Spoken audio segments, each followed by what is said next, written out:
My name is James Cox. I am the head of the Department of Radiation Oncology at MD Anderson Cancer Center. The treatment of cancer with curative intent was first developed in the 19th century, by and large, by surgeons. And they would remove the tumor, and that was the limit. The tumors came back, they spread, that was limited.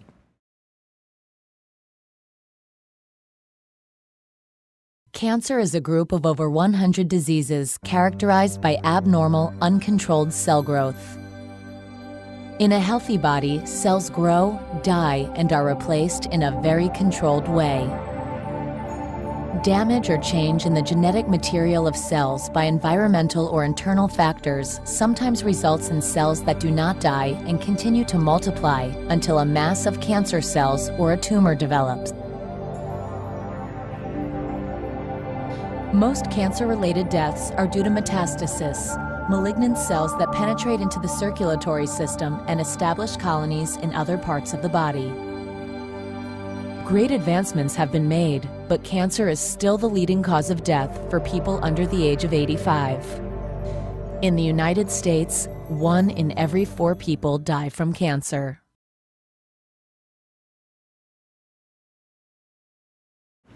100 years ago, or a little more, X-rays were discovered.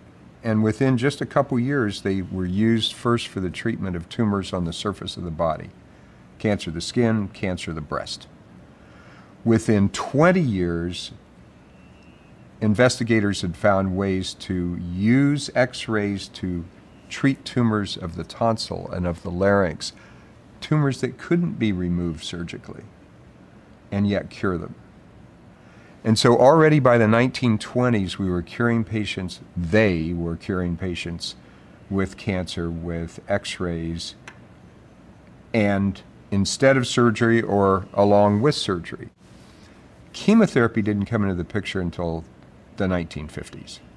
It was discoveries that came out of the war, especially the use of mustard gas, and that led to the development of drugs such as nitrogen mustard. And then there were a series of metabolites or anti-metabolites that were developed. And so the whole role of systemic therapy began to expand, first targeting leukemia and then targeting other types of tumors in the body.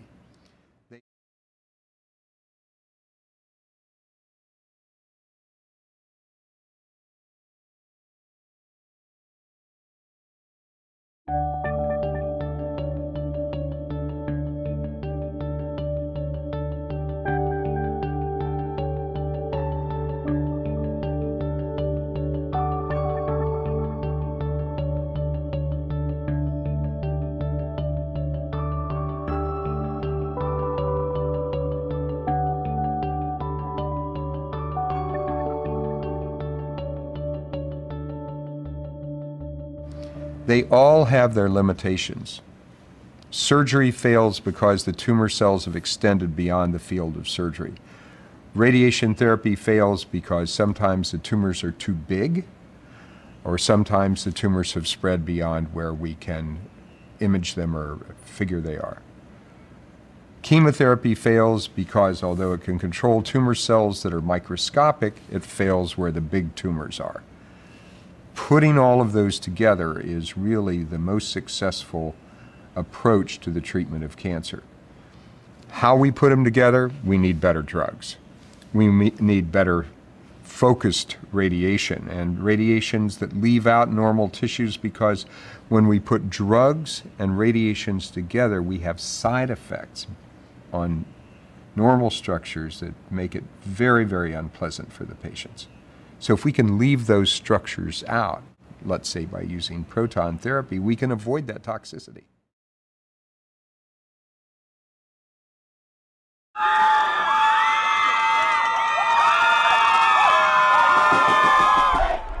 On most Friday night football games, you expect the home team to be wearing their school colors, but there was a different color in the stands this game. It's important to support breast cancer awareness because cancer never sleeps, and it's a year-round thing. It's not just the month of October, even though it's Breast Cancer Awareness Month. it affects not just one person, but a whole community. Rosemont High School in Rosemont, Minnesota, there was a student-led mission to help raise awareness of breast cancer in the community. What started out as a conference rivalry football battle between the Eastview Lightning and the Rosemont Irish slowly turned into a war bigger than just a game. It's obvious that the Rosemont fans are very full force behind this cause, but what are they doing to support it? We're the only high school in Minnesota so far to have the program in our school, High Schools Against Cancer. And obviously the shirts, all profits. We didn't keep any profits. Everything went to cancer, breast cancer. Surely these students aren't just doing this for the fun of it. What is motivating them to try and make such a difference?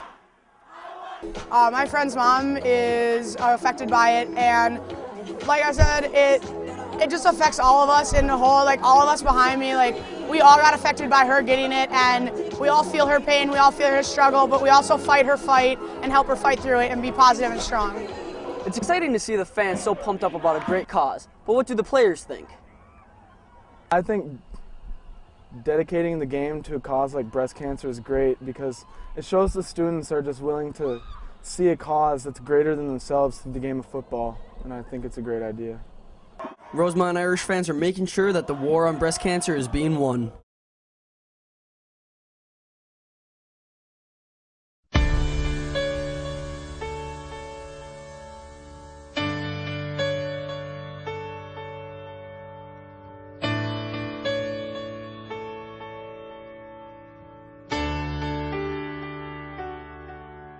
And you ask me what I want this year, and I try to make this kind and clear. Just a chance that maybe we'll find better days.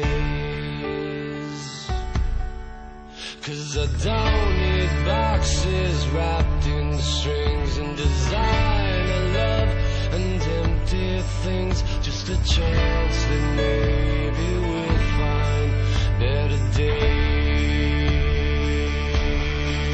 So take these words and sing out loud, 'cause everyone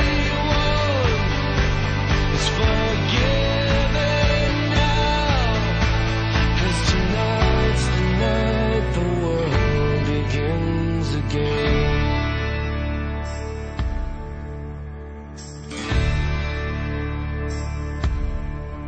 I need someplace simple where we could live, and something only you can give, and that's faith and trust and peace while we're alive. And the one poor child who saved this world, and there's 10 million more who probably could, if we all just stopped and said a prayer for them.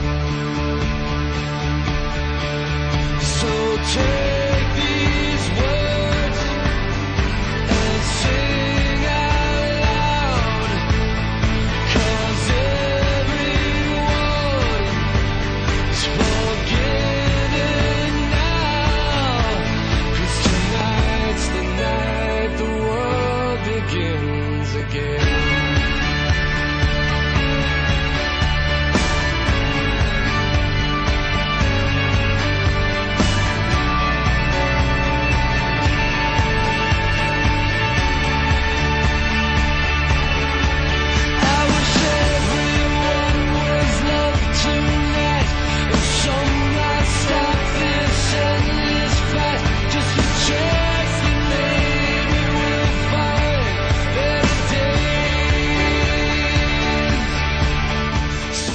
Out here today to show my support, and I'm a survivor. I am a survivor. I'm a survivor. I'm a survivor. I'm a survivor. I'm a survivor. I am a survivor. I'm a survivor. I'm a survivor. I'm a survivor. I'm a survivor. I'm a survivor. I am a survivor. I am a survivor.